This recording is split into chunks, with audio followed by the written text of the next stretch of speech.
মহারাষ্ট্রের লোকসভা নির্বাচনের হিসেবে ম্যাজিক ফিগার, মহারাষ্ট্র বিধানসভার ম্যাজিক ফিগার হচ্ছে 145। তার থেকেও বেশি আসনে এই মুহূর্তে এগিয়ে রয়েছে কংগ্রেস শিবির। সেই দিক থেকে ঝাড়খণ্ডে আবার চিত্র ভিন্ন। ঝাড়খণ্ডে যে আসনগুলি রয়েছে লোকসভার আসনের নিরিখে এগিয়ে রয়েছে এনডিএ শিবির। ফলে এই দুটি রাজ্যে কোন শিবির কেমন ফলাফল করে তার দিকে সকলেই তাকিয়ে রয়েছেন। এই যদি আমরা দেখি বিজেপির ফলাফল এই দুটি আসনে, সেক্ষেত্রে 17টি আসনের মধ্যে অনেকগুলি আসনেই ভারতীয় জনতা পার্টি এগিয়ে থাকলেও তাদের মধ্যে মহাজোটের মধ্যে এনসিপি এবং অজিত পাওয়ারপন্থী এনসিপি, একনাথ শিন্ডে যে শিবসেনার গোষ্ঠী এবং ভারতীয় জনতা পার্টির মধ্যে জোটের ক্ষেত্রে কিছু জায়গায় সমস্যা তৈরি হয়েছিল। তবে আজকে নির্বাচন, গতকালই বিনোদ তাওড়ের কাণ্ডও দেখেছে মহারাষ্ট্রবাসী। আমরা কথা বলবো, আমাদের সঙ্গে রয়েছেন বিশিষ্ট সাংবাদিক সম্বিত পাল। যেটা আপনার কাছে জানতে চাইবো যে এখনো পর্যন্ত ভোটের পার্সেন্টেজ কিরকম মহারাষ্ট্রে? শহরে অবশ্য, মুম্বাইতে ভোটের পার্সেন্টেজ বরাবরই খুব একটা ভালো থাকে না।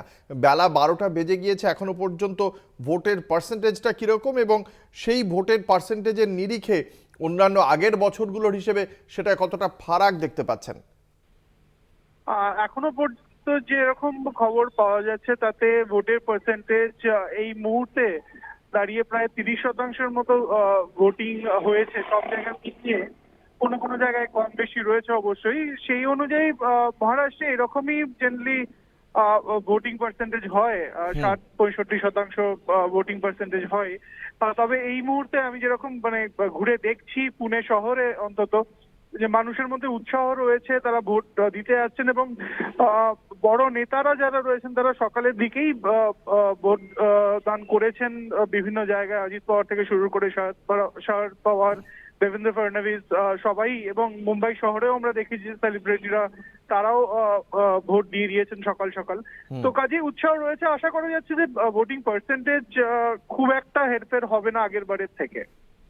আরেকটি বিষয় জানতে চাইবো, গতকালই বিনোদ তাওড়ের ঘটনা দেখেছে মহারাষ্ট্রবাসী।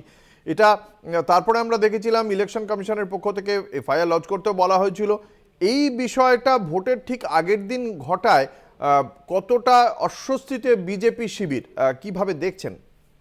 বিজেপি শিবির অবশ্যই অস্বস্তিতে, কারণ তাদের জাতীয় সাধারণ সম্পাদক একজন, তার বিরুদ্ধে এই অভিযোগ উঠেছে, তাকে ঘিরে বিক্ষোভ দেখানো হয়েছে, টাকা পাওয়া গেছে বলে অভিযোগ হয়েছে, তিনি টাকা বিলোচ্ছিলেন সেই রকম অভিযোগ রয়েছে। কিন্তু এই রকম অভিযোগ প্রতিবারই মহারাষ্ট্রের নির্বাচনের সময় বিভিন্ন প্রার্থীর ক্ষেত্রে উঠে থাকে। এইবারে যেটা হয়েছে সেটা হচ্ছে বিনোদ তাওড়ে একজন বিজেপির বড় একজন নেতা, তিনি মন্ত্রীও ছিলেন মহারাষ্ট্রে। কাজেই এটা বিজেপিকে অনেক অস্বস্তিতে ফেলেছে। উল্টো দিকে প্রদেশ কংগ্রেস সভাপতি মহারাষ্ট্রের নানা পটোলে, তার বিরুদ্ধে অভিযোগ উঠেছে যে তিনি বিটকয়েন কেলেঙ্কারির সঙ্গে যুক্ত ছিলেন। একজন প্রাক্তন পুলিশ অফিসার রবীন্দ্রনাথ পাটিল, তিনি অভিযোগ তুলেছেন। কাজেই ভোটের আগে এই ধরনের অভিযোগ আসাটা খুব একটা অস্বাভাবিক নয়। তবে হাতে নাতে এভাবে কোন একজন বিজেপির শীর্ষস্তরের নেতাকে ধরা এবং তাকে নিয়ে ঘিরে বিক্ষোভ দেখানো ইত্যাদি, সেইটা অবশ্যই একটু আনইউজুয়াল।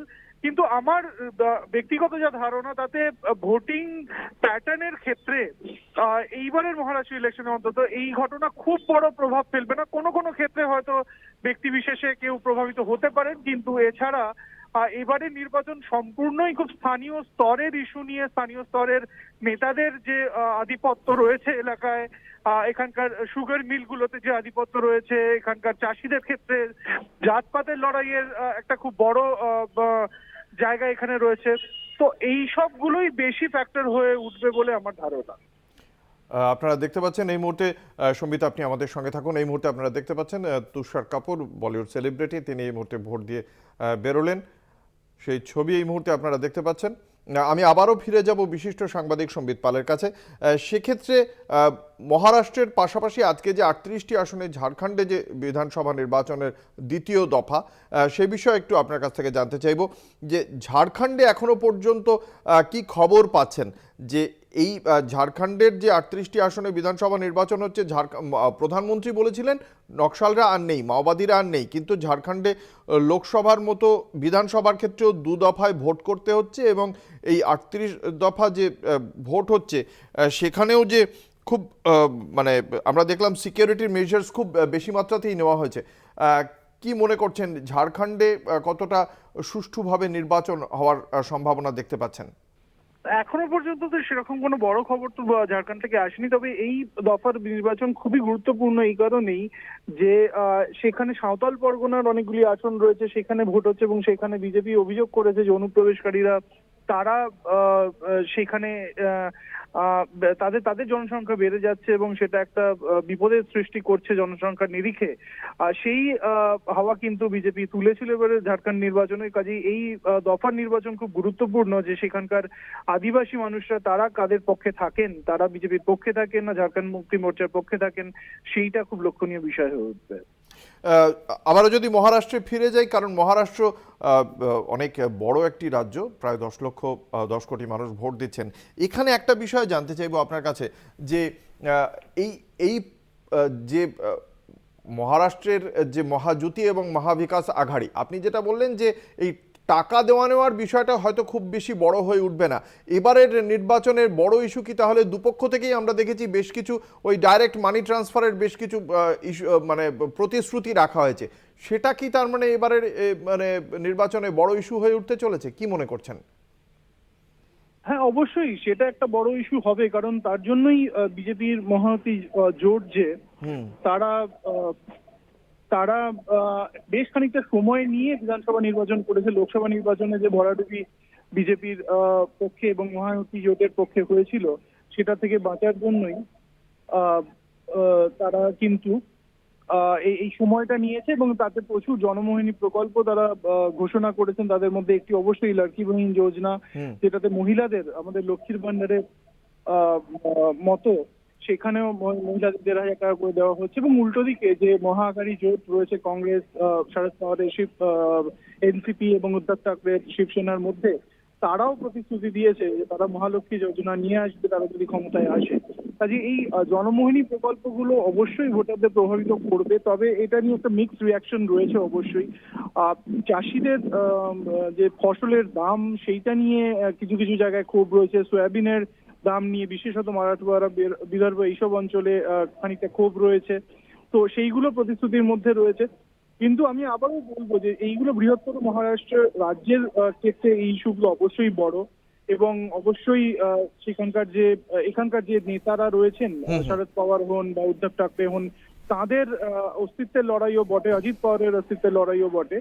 কিন্তু তবুও অনেক ক্ষেত্রেই কিন্তু স্থানীয় ইস্যু, স্থানীয় সমীকরণ, রাজনৈতিক সমীকরণ সেইগুলো অনেক বেশি করে কাজ করবে বলে আমার মনে হয়। কারণ দুপক্ষই এই জনমোহিনী প্রকল্পের পক্ষে রয়েছে, কেউই এর বিরোধিতা করছে না। দুপক্ষই প্রতিশ্রুতি দিয়েছে, মহায়ুতিও প্রতিশ্রুতি দিয়েছে যে তারা ক্ষমতায় এলে এই লড়কি বহন যোজনার টাকা তারা বাড়িয়ে দেবে, 3,000 টাকা করে দেবে বলেছে কংগ্রেস এবং শরদ পাওয়ার উদ্ধব ঠাকরের মহাআঘাড়ি জোট। তো কাজেই এই ইস্যুগুলো অবশ্যই কাজ করবে, কিন্তু স্থানীয় রাজনৈতিক সমীকরণ অনেক বড় হবে, কারণ নির্দল প্রার্থীরা অনেক জায়গায় কিন্তু ভোটের ফলাফল নির্ধারিত করে দেবেন। আমরা জানি যে এবারে নির্বাচন যেটা হচ্ছে মহারাষ্ট্রে, সেখানে 6টি দল মূলত লড়াই করছে। এছাড়াও মহারাষ্ট্র নির্মাণ সেনা রয়েছে রাজ ঠাকরের এবং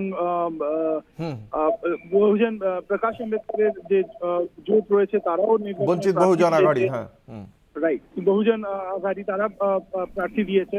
তো কাজেই ভোট অনেক ফ্র্যাগমেন্টেড হয়ে যাবে। অনেক নির্দল প্রার্থী দাঁড়িয়েছেন যারা এবারে প্রার্থী হতে পারেননি তাদের দল থেকে, সে বিজেপির পক্ষেই হোক বা কংগ্রেসের হোক বা শরদ পাওয়ারের এনসিপির পক্ষেই হোক, তাদের অনেক নেতা নির্দল হিসেবে দাঁড়িয়ে পড়েছেন। তারাও কিন্তু এই ভোটের ফলাফল নির্ধারণে বড় ভূমিকা নেয়। অসংখ্য ধন্যবাদ। আমরা কথা বলছিলাম বিশিষ্ট সাংবাদিক সম্বিত পালের সঙ্গে।